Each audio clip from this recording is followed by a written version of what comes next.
क्षेत्र हूँ, यानी कि मोदी गुजरात अहमदाबाद के संगठन मंत्री हूँ। और मेरे खुद के 2 ट्रस्ट है, मानव सेवा ट्रस्ट और आविष्कार चैरिटेबल ट्रस्ट। और सिविल डिफेंस उसमें मैं बॉर्डर हूँ और एसएससी साइबर क्राइम में सभ्य हूँ।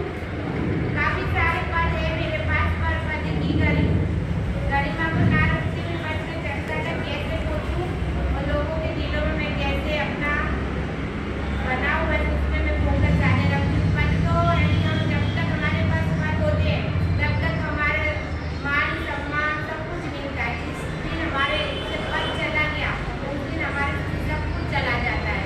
तो पद नहीं जाने के बाद भी हमें कुछ ऐसा करना चाहिए कि हमारे पास पद भी ना रहे तो भी हमारी गरिमा हो ही रहे, हमारा मान सम्मान हो ही रहे। तो पद की मैं ना ज़्यादा वैल्यू देती हूँ, मैं अपनी गरिमा की ज़्यादा वैल्यू देती हूँ। तो मैं भी मुझे नीलाबेन ने जब बुलाया उनका बहुत बहुत स्वागत है, उनकी कमेटी की तरफ से मैं बहुत बहुत सबका धन्यवाद करती हूँ। मैं इतनी सक्षम नहीं हूँ कि मैं आप सबके बीच बोल सकूँ, क्योंकि सब में कुछ ना कुछ खूबियाँ है। तो मैं यही चाहती हूँ कि खामियाँ निकालने के लिए खूबियाँ बैठी है, परिवार बैठा है, सगे संबंधी बैठे हैं, रिश्तेदार बैठे, तो हम लोगों की खामियाँ निकाले बिना उसकी खूबियों में लग जाए, खूबियाँ ढूंढे। कुछ ना कुछ किसी के अंदर खूबियाँ है तो हम वो खूबियाँ को बाहर निकालते हुए मैं लीनाबेन ने जो बुलाया उसी पे मैं चर्चा करूँगी। लीनाबेन ने विषय दिया था, लीनाबेन ने विषय दिया था कि शांति ही क्रांति लाती है।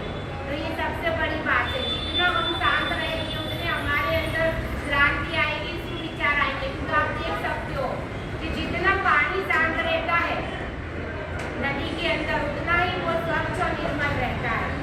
आप देख सकते हो बड़े बड़े जो तालाब होते हैं, बड़े बड़े समुद्र होते हैं, वो बहुत आवाज करते हैं।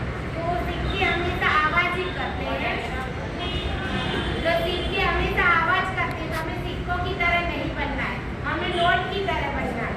नोट कभी आवाज नहीं करते, तो हम अपनी तुलना नोट से करें, सिक्कों से नहीं। दूसरा विषय था मेरा कहना कि नारी को अपनी सुरक्षा पूरी करनी चाहिए। तो सबसे बड़ी ताकत नारी खुद ही होती है, उसके अंदर इतनी ताकत होती है कि वो हर किसी के सामने लड़ने में सक्षम है। तो हमें अपनी ताकत खुद ही बनना है।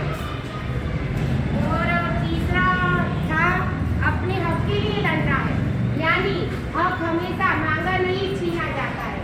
हक कभी किसी को लेडीज को मांगने से नहीं मिलता। घर परिवार समाज कुछ भी हो, आप हक के मांगोगे नहीं देंगे, पर हमारे हक के लिए लड़ो, छीनो, क्योंकि हम हमारे हक के लिए तो लड़ रहे हैं।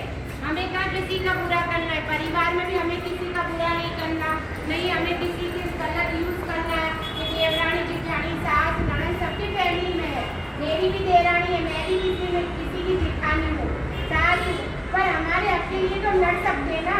आज हम दिन रात हमारे परिवार में मेहनत कर रहे हैं, आज इतनी इनकी एज हो गई है, तो उन्हें भी कुछ ना कुछ बलिदान परिवार के लिए दिया होगा। तो ये क्या अपने हक के लिए नहीं लड़ सकती है? आज आप परिवार छोड़ के आते हैं, माता पिता का घर छोड़ के आते हैं,